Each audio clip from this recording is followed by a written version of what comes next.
ఢిల్లీలో కేంద్ర మంత్రి కిషన్ రెడ్డి మాట్లాడుతున్నారు. లైవ్ లో చూద్దాం.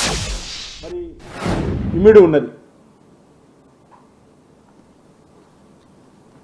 అంతేకాదు మేము ధనవంతులము, మేము ఎక్కువ పన్ను కడుతున్నాము, మాకు ఓటింగ్ రైట్ ఎక్కువ ఉండాలా, మాకు రిజర్వేషన్ ఉండాలా అని రేపు ఎవరైనా మరి భూస్వాములు ఉంటే భూస్వాములు, కార్పొరేట్ అధినేతలు ఉంటే కార్పొరేట్ అధినేతలు రేపు డిమాండ్ చేయవచ్చా, మాకు రిజర్వేషన్స్ కావాలని అడగొచ్చా? ఈరోజు అసదుద్దీన్ ఓవైసీ కాంగ్రెస్ పార్టీ చెప్పాల్సినటువంటి అవసరం ఉంది. ముఖ్యంగా నేను ఒకటే కోరుతా ఉన్నాను, ఎంఐఎం పార్టీ మహిళల యొక్క హక్కులకు వ్యతిరేకమైనటువంటి పార్టీ.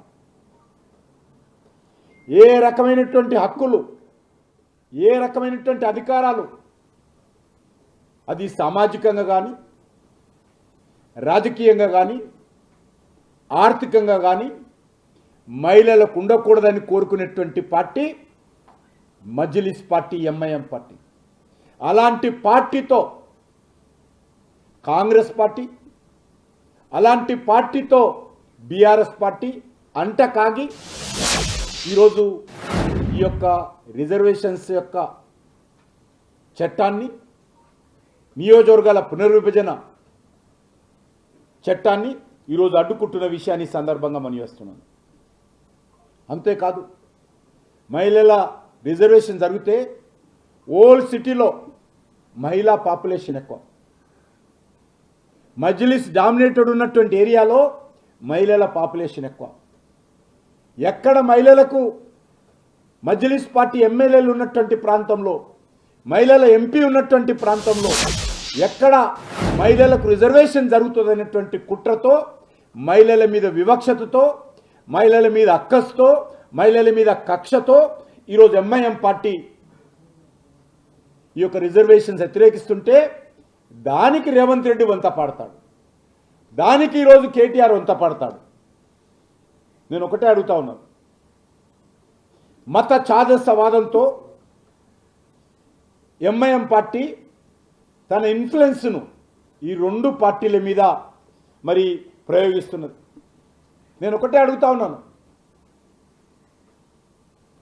అనేక సంవత్సరాలుగా జిహెచ్ఎంసీలో కార్పొరేషన్లో మహిళలకు సీట్లు ఉన్నాయి. ఎంఐఎం పార్టీ నుంచి తప్పదు పరిస్థితుల్లో పెట్టారు పోటీ. ఏ ఒక్క కార్పొరేటర్ పేరైనా సరే, సుమారు 30 సంవత్సరాలు అయింది కదా, మహిళా కార్పొరేటర్స్ అక్కడక్కడ మజ్లిస్ పార్టీ గెలుస్తున్నారు కదా, ఏ ఒక్క కార్పొరేటర్ అయినా, ఎవరైనా కార్పొరేటర్ పేరు హైదరాబాద్ నగరంలో చెప్పగలుగుతారా? వాళ్ళని కార్పొరేటర్ అయినా కూడా ఇంటి నుంచి కాలుకు బయట పెట్టండి. వాళ్ళు కార్పొరేటర్గా గెలిచిన తర్వాత కూడా వాళ్ళకి ఏ రకమైనటువంటి హక్కులు, అధికారాలు మజ్లిస్ పార్టీ ఇవ్వదు. వంటింటి కుందేలుగానే చూస్తారు. వాళ్ళందరూ కూడా వంటకు మాత్రమే పరిమితం కావాలి, పిల్లలు కనేటువంటి మిషన్లుగా మాత్రమే మహిళలు ఉండాలి, ఎంఐఎంకు మద్దతుగా జనాభా పెంచాలి. ఇది ఎంఐఎం యొక్క ప్రాంతం. అంతే తప్ప మహిళల హక్కుల గురించి ఏ రోజు కూడా ప్రయత్నం చేయరు.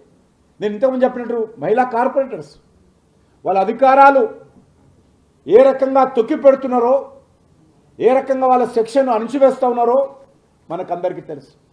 అందుకే నేను